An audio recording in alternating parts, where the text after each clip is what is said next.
ജനക്കൂട്ടത്തിൽ വെച്ച് ഞാൻ ഒരിക്കലും തിരിച്ചറിയില്ലായിരുന്നു നിന്നെ. പക്ഷെ ഞാൻ തിരിച്ചറിയുമായിരുന്നു.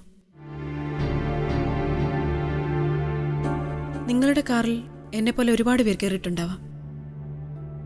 ഞാൻ മറ്റാരുടെയും കാറിൽ കയറിയിട്ടില്ല. വിവാഹത്തെക്കുറിച്ച് ചോദിച്ചപ്പോൾ നീ പൊട്ടിച്ചിരിച്ചു. Why was that? വിവാഹം സന്തോഷമുള്ള കാര്യമല്ലേ, അപ്പൊ പിന്നെ ചിരിക്കാതെ എങ്ങനെയാ? അതും എന്റെ വിവാഹത്തെക്കുറിച്ച് നിങ്ങൾ തന്നെ ചോദിക്കുമ്പോ.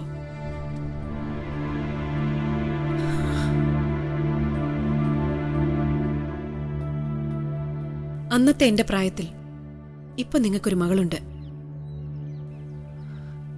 അവള് മാത്രമേ ഉള്ളൂ? അല്ല, ഫോണിൽ നിന്നോട് സംസാരിച്ചത് മഞ്ജു.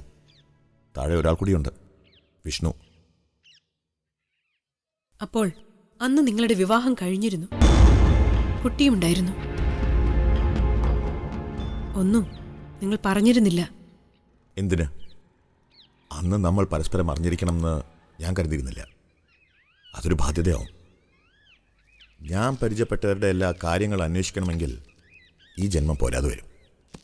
പിന്നെ ഏതെങ്കിലും ഒരു അവസരത്തിൽ രണ്ടുപേര് കണ്ടുമുട്ടിയ ഉടൻ ഒരാളുടെ ഭാരങ്ങൾ മറ്റൊരാളുടെ തോളിലേക്ക് ഇറക്കി വെക്കുന്നത് ഒരു വൃത്തികെട്ട ശീലമാണ്. സന്തോഷങ്ങളെ പങ്കുവയ്ക്കാൻ പാടുള്ളൂ. ഞാൻ അതിനെക്കുറിച്ചേ ചിന്തിക്കാറുള്ളൂ. അതിന് പേരോ മേൽവിലാസമോ ഒന്നും അറിയേണ്ട കാര്യമില്ല. നിങ്ങൾക്കതായിരിക്കും സൗകര്യം. നിങ്ങളെ പരിചയപ്പെടുന്നവരും അത്തരത്തിൽ ചിന്തിക്കുന്നുവെന്ന് നിങ്ങൾ കരുതി, ബോധപൂർവം.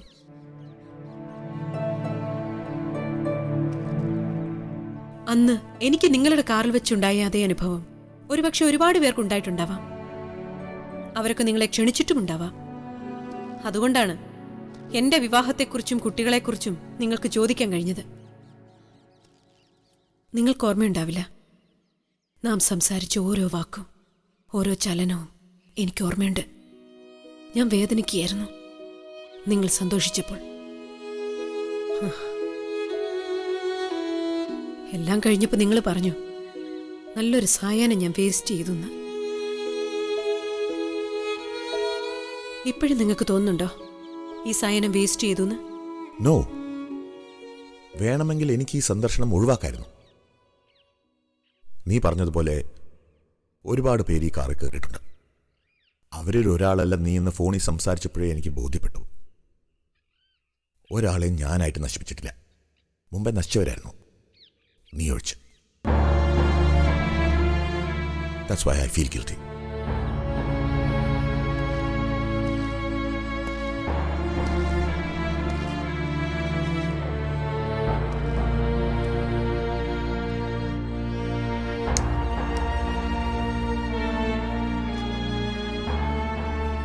ഞാൻ കണ്ട ആരെയും ഞാൻ ഓർക്കാൻ ശ്രമിക്കാറില്ല. നീ കഴിഞ്ഞ 12 വർഷമായി എന്നെ തന്നെ ഓർക്കുന്നു. എന്നിട്ടും എന്നെ കണ്ടുപിടിക്കാൻ ഇത്രയും താമസം എന്താ?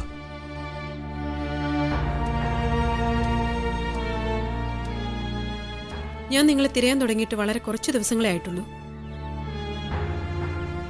എല്ലാം വളരെ അപ്രതീക്ഷിതം അല്ലേ, ഈ തോന്നലും? അതെ.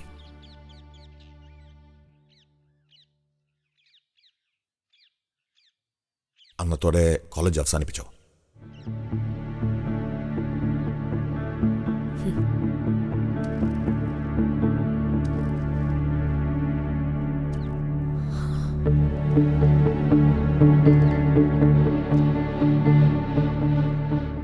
എന്ത് സംഭവിച്ചു പിന്നെ? പറയൂ. എന്ത് കരുതി നിങ്ങൾ?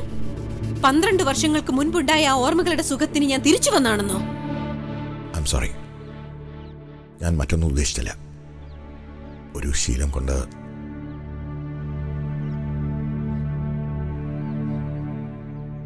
സോറി, ഞാനും വേറെന്തോ ഓർമ്മയിലായിരുന്നു. പെട്ടെന്നുണ്ടായ ഷോക്കില്.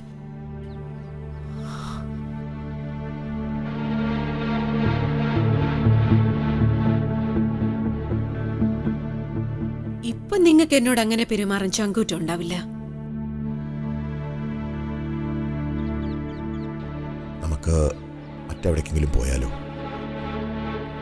ഓക്കെ.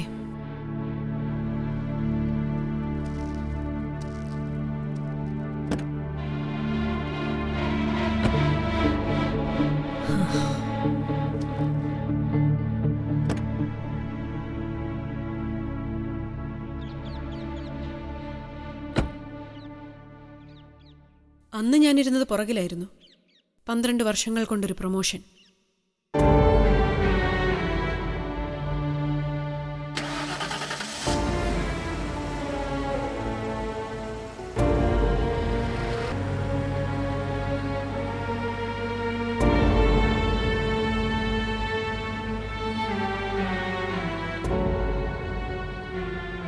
അന്ന് പിന്നെ എനിക്ക് എന്ത് സംഭവിച്ചു എന്നറിയണോ? യാ ഷോ. അന്ന് നിങ്ങളുടെ കാറിൽ നിന്നിറങ്ങി ഞാൻ പെരുമഴയിലൂടെ നടന്നു. പിന്നെ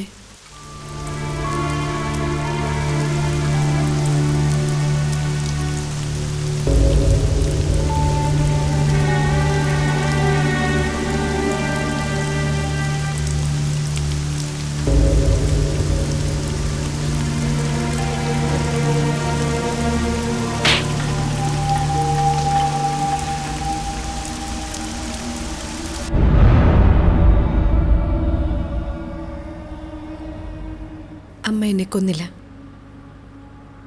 അവരും ചത്തില്ല. പിന്നീട് എൻ്റെ അമ്മാവൻ വന്നു ഞങ്ങളെ കൂട്ടിക്കൊണ്ടുപോയി. ഞാൻ പഠിച്ചതും ജോലി സമ്പാദിച്ചതുമൊക്കെ അവിടെ നിന്നാണ്. ഇപ്പോൾ ഇവിടെ ഈ ഓഫീസിൽ 6 വർഷമായി. ജീവിതത്തെക്കുറിച്ച് നിസ്സാരമായിട്ട് ചിന്തിക്കാൻ എനിക്ക് കഴിഞ്ഞില്ല. ഒരു പുരുഷനെ ചതിക്കണമെന്ന് എനിക്ക് തോന്നിയില്ല. അതുകൊണ്ട് തന്നെ വിവാഹവും കഴിച്ചില്ല. വിവാഹിതയാകാത്തതിൽ എനിക്ക് ദുഃഖമൊന്നുമില്ല. ഒരാളെ ചതിച്ചില്ല എന്ന സന്തോഷം അതിലും എത്രയോ വലുതാണ്.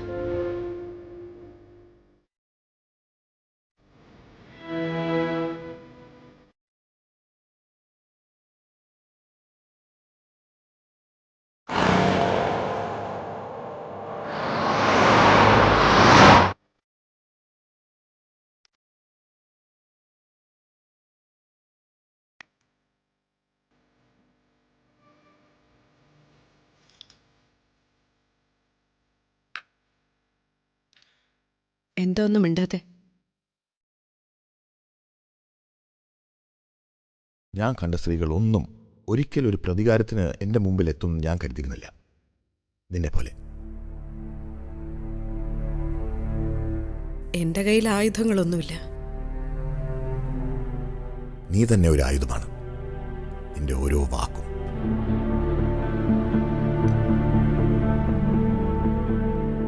കാണണമെന്ന് നീ പറഞ്ഞപ്പോൾ ഞാൻ ഇങ്ങനെയൊന്നും പ്രതീക്ഷിച്ചില്ല. ഒരു ഫ്രണ്ട്ലി ഹെൽപ്പ് എന്തെങ്കിലും നിനക്ക് ആവശ്യമുണ്ടെന്നേ ഞാൻ കരുതിയുള്ളൂ. അങ്ങനെ മറ്റു പലരും നിങ്ങളെ ഇങ്ങനെ വന്ന് കണ്ടിട്ടുണ്ടാവും. ഈ ലോകത്ത് ഇല്ലാത്ത എന്താ? നിന്നെപ്പോലെ ജീവിതം പാഴാക്കി കളഞ്ഞ ഒരാളെ ഞാൻ കണ്ടിട്ടില്ല. ഒരു നേരം പോക്കോ അപകടമോ ആയി നിനക്കത് മറക്കമായിരുന്നു. One should take things coolly in life.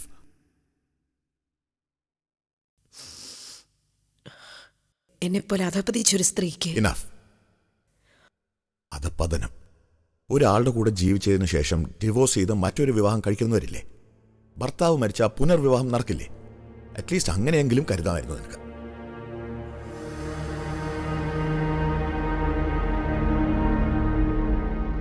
നീ നല്ലൊരു പെണ്ണാണ്. അതുകൊണ്ടാ എനിക്കിപ്പോൾ കുറ്റബോധം തോന്നുന്നത്. ഇത്രയും കാലങ്ങൾക്ക് ശേഷം നമ്മൾ തമ്മിൽ കാണുന്നതിന് ഒരു ബലമുണ്ടാവണം. നിന്റെ വിവാഹം നടക്കണം.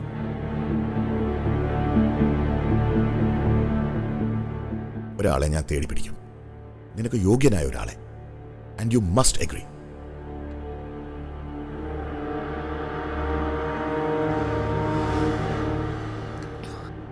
പോവാം.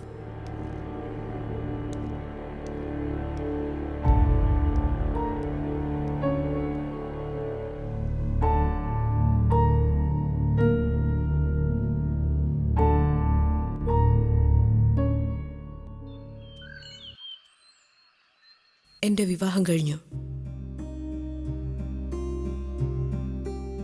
പുരാണത്തിൽ ശകുന്തളയും ദുഷ്യന്തനും ഗാന്ധർവ വിധിപ്രകാരം വിവാഹിതരായില്ലേ? ദർഭപ്പുലികളുടെ മെത്തയിലായിരുന്നു അവരാദ്യം ശയിച്ചത്. എനിക്ക് വിവാഹവും മണിയറയും കാറിൽ തന്നെ. I feel terrible. I am sorry. കാറിൻ്റെ അകത്ത് നടന്ന ആ സംഭവത്തെ വിവാഹം എന്ന് പറഞ്ഞ് വിവാഹത്തെ പോലും അപമാനിക്കുകയാണ് നീ. ആ നിലയ്ക്ക് ഞാനാരാ? നിന്റെ ഭർത്താവ്. പേടിക്കൊന്നും വേണ്ട. ഞാനങ്ങനെ അവകാശം സ്ഥാപിക്കാനൊന്നും വന്നല്ല. എനിക്ക് ഒരാൾക്ക് നേരെ കഴുത്ത് നീട്ടിക്കൊടുക്കാം. ഭാര്യാപദവിക്ക് യോഗ്യതയില്ലാത്ത എനിക്ക് അയാളുടെ കാമുകിയോ വെപ്പാട്ടിയോ എന്തുമാകാം. അത്രേ പറ്റൂ. എങ്കിൽ പിന്നെ നിങ്ങളുടെ തന്നെ കാമുകയായിട്ടിരിക്കുന്നല്ലേ നല്ലത്. What nonsense are you saying? ഞാൻ സീരിയസ് ആയിട്ടാണ് പറഞ്ഞത്. ഗംഗ, നീ ചിന്തിക്കുന്നത് എന്നോടുള്ള പ്രതികാരമായിരിക്കാം. പക്ഷേ അങ്ങനെ പോലും നിന്റെ ലൈഫ് നീ ഒരിക്കലും വേസ്റ്റ് ചെയ്തുകൂടാ. കളിയാക്കാൻ പോലും നിന്റെ കാമുകനെന്നോ ഭർത്താവെന്നോ പറയാനുള്ള യോഗ്യത എനിക്കില്ല. തെരുവിൽ കിടക്കുന്നവരെ പോലെ, അലയുന്നവരെ പോലെ, നല്ല വസ്ത്രങ്ങളിൽ നല്ല കാറിൽ അലയുന്ന ഒരാൾ, അതാണ് ഞാൻ.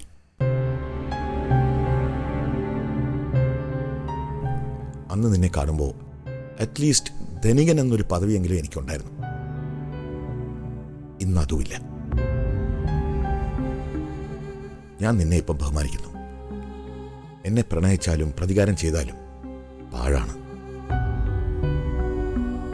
പ്ലീസ്, ഇനിയെങ്കിലും ജീവിക്കുന്നേ.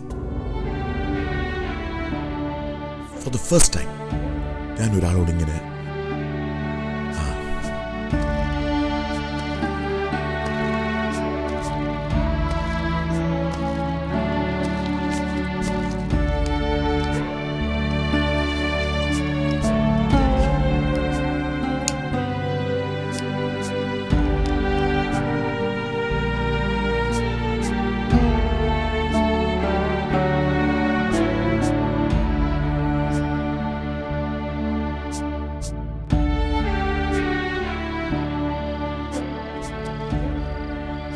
കൊള്ളാം.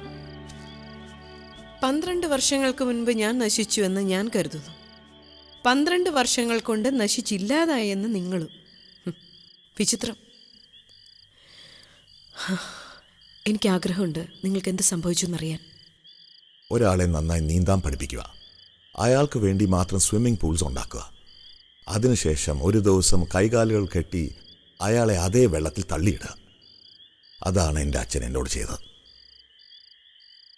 എല്ലാം തന്നു, എന്തിനും സ്വാതന്ത്ര്യം. എന്നിട്ട് അവസാനം എഴുതി വെച്ച വിൽപത്രത്തിൽ മനോഹരമായ കുറച്ച് വരികളും, മകൻ ദുർനടപ്പുകാരനും കാര്യങ്ങൾ കൊണ്ടു നടക്കുന്നതിന് പ്രാപ്തനല്ലാത്തതും കൊണ്ട് സ്വത്തുവകകൾ മകൻ്റെ ഭാര്യയായ പത്മയുടെ അധീനതയിലായിരിക്കുമെന്ന്. യാ, എനിക്ക് മാസച്ചെലവിന് പണം തരണം, അവളുടെ കനിവ് പോലെ. അപ്പം ഞാനാരാ? Just a husband of a millionaires, കോടീശ്വരുടെ ഭർത്താവ്. ഭർത്താവ് ഉദ്യോഗം, അച്ഛൻ മകന് തന്ന ജോലി.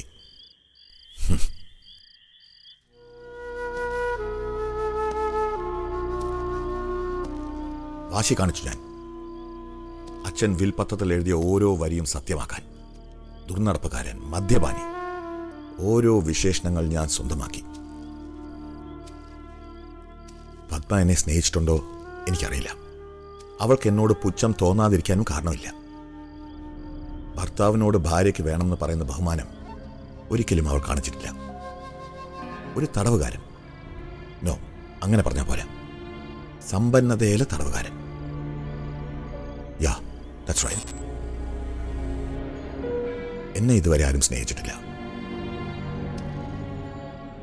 നിങ്ങൾ ആരെ സ്നേഹിച്ചിട്ടുണ്ട്? സന്തോഷങ്ങൾ പിടിച്ചെടുത്തിട്ടുണ്ടെന്നല്ലാതെ ആരെ സന്തോഷിപ്പിച്ചിട്ടുണ്ട് നിങ്ങൾ ഇതുവരെ? അച്ഛൻ നിങ്ങളെക്കുറിച്ച് അങ്ങനെ എഴുതിയതിൽ എന്താ തെറ്റ്? അത് തന്നെയല്ലേ നിങ്ങൾ?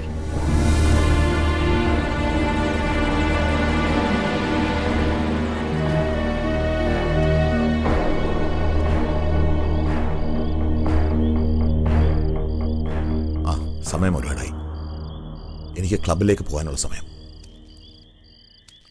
കുടിച്ചാൽ ചിലപ്പം ബോധം കെടാറുണ്ട്. ഇന്നത് അത്യാവശ്യമാണ്. കൂടുതൽ ഓർത്തത് കൊണ്ട് കൂടുതൽ കുടിക്കണം, എല്ലാം മറക്കാൻ. ശരി, എങ്കിൽ പോയിക്കോളൂ. ഞാനൊരു ടാക്സി പിടിച്ചോളാം. നോ, ഞാൻ വീട്ടിൽ വിട്ടു തരാം. കം.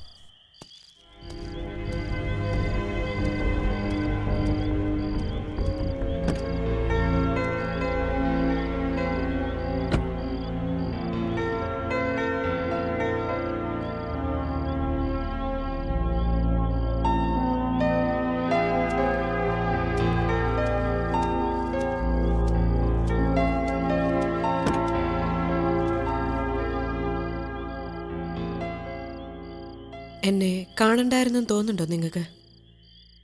നോ, നിന്നെ മാത്രമല്ല, കുറച്ചു നേരം ഞാൻ എന്നെയും കണ്ടു.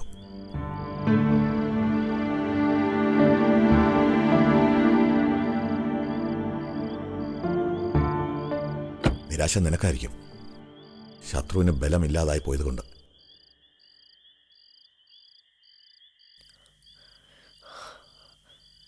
ശരിയാണ്. ഇങ്ങനെയാവാൻ പാടില്ലായിരുന്നു നിങ്ങൾ.